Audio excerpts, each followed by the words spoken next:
1943. Nah, saya di sini akan mencoba mempresentasikan tentang pengertian pengamatan dan penginderaan. Nah, apa sih itu pengamatan?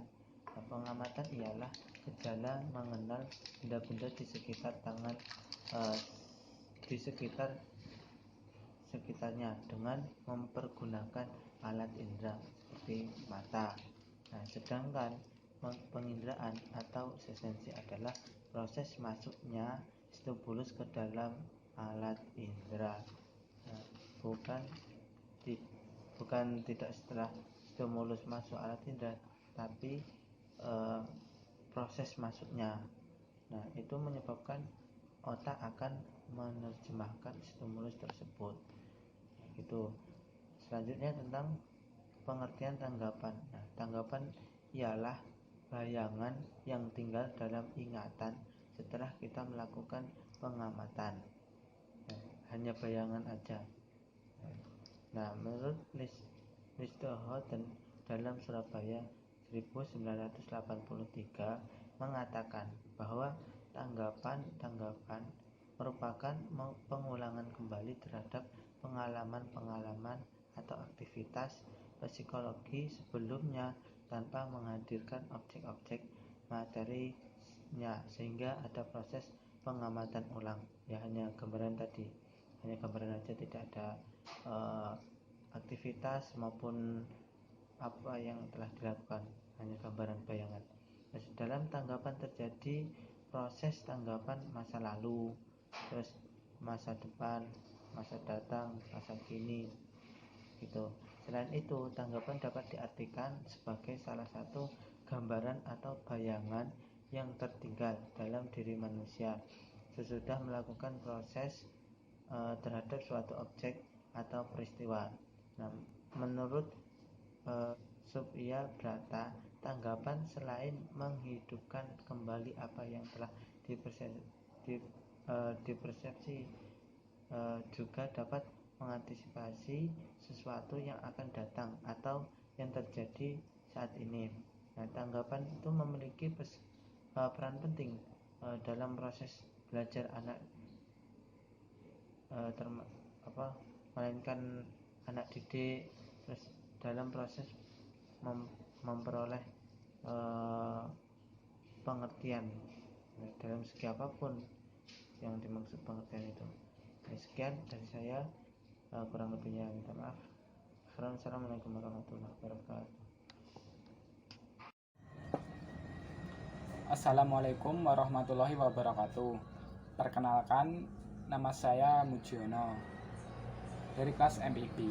Di sini saya akan melanjutkan materi, yaitu tentang pengertian dari tanggapan.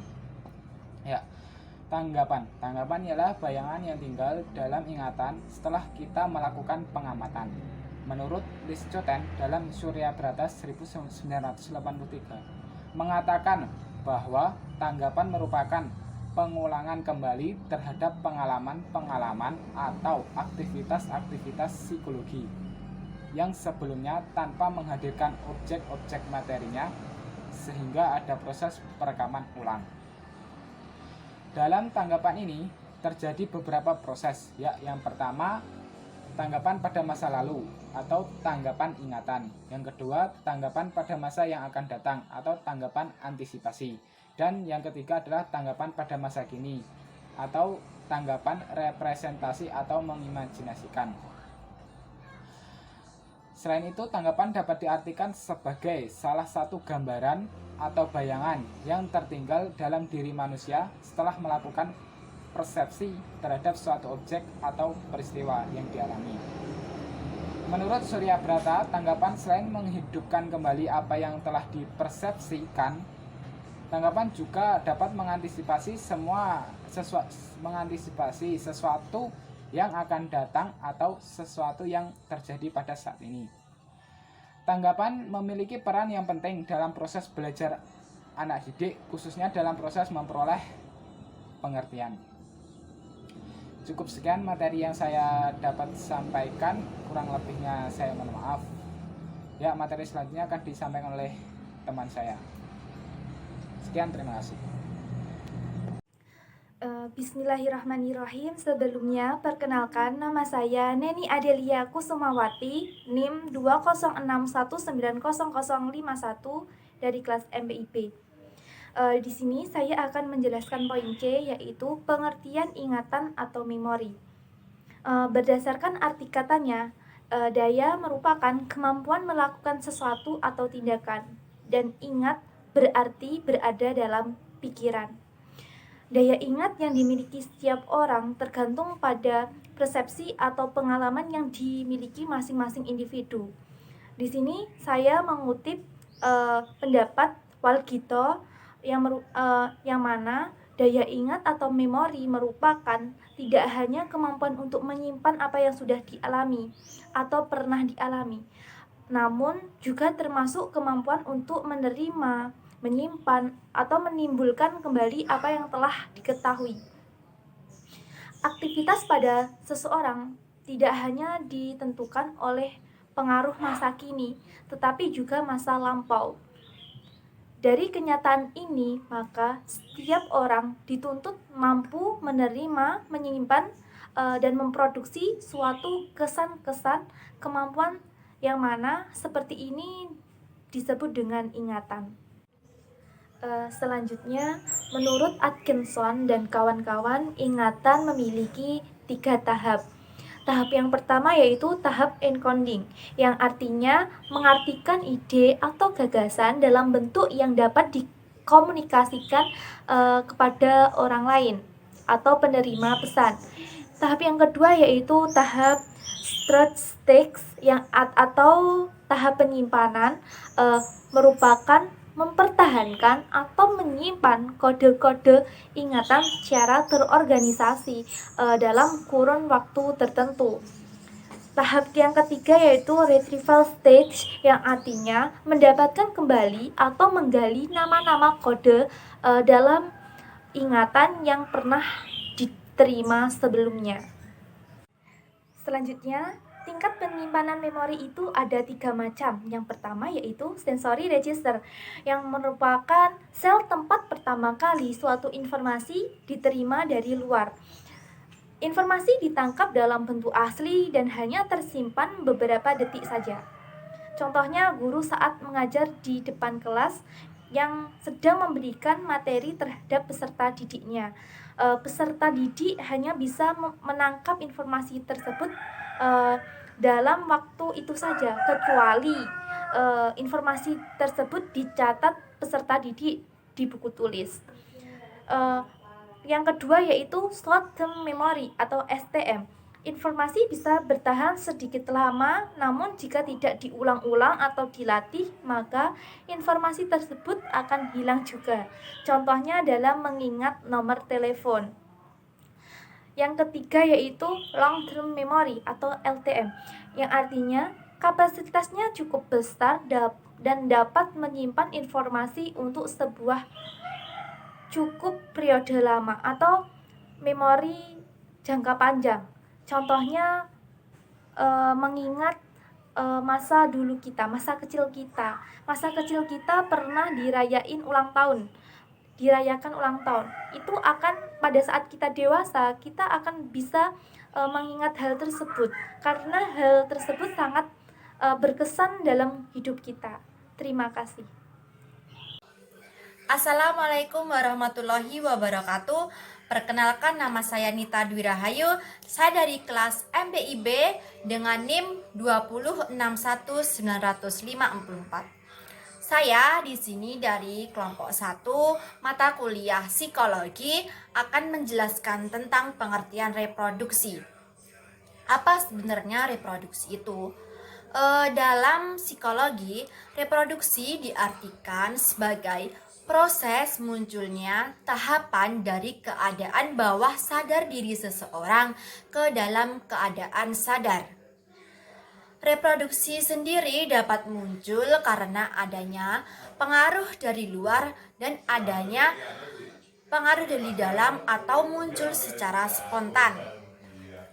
Reproduksi yang muncul secara spontan atau terjadi dalam diri sendiri, misalnya yaitu saat kita teringat dengan peristiwa yang mengingatkan kita pada suatu hal atau kejadian yang membuat kita sedih. Sedangkan reproduksi yang muncul atas pengaruh dari lingkungan, yaitu misalnya saat kita melihat atau berkunjung ke tempat yang mengingatkan kita akan kejadian pada tempat tersebut.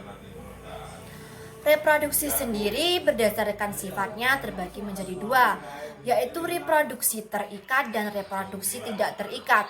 Reproduksi terikat yaitu reproduksi yang terjadi dalam diri sendiri atau terikat oleh diri sendiri.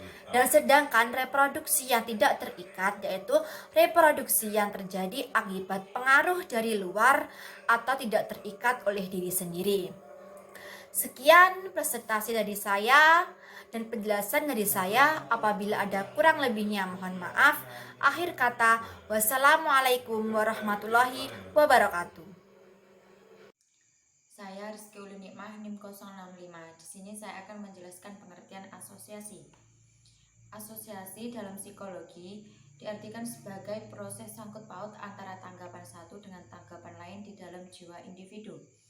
Tanggapan tersebut bersifat memproduksi, artinya apabila salah satu tanggapan disadari, maka tanggapan lain akan disadari. Misalnya tanggapan benda di sekitar kita selalu terasosiasi dengan nama benda tersebut.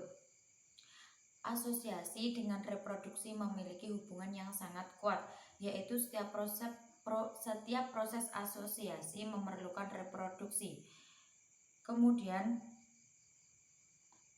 asosiasi juga bersifat bebas, namun mengikuti hukum-hukum tertentu.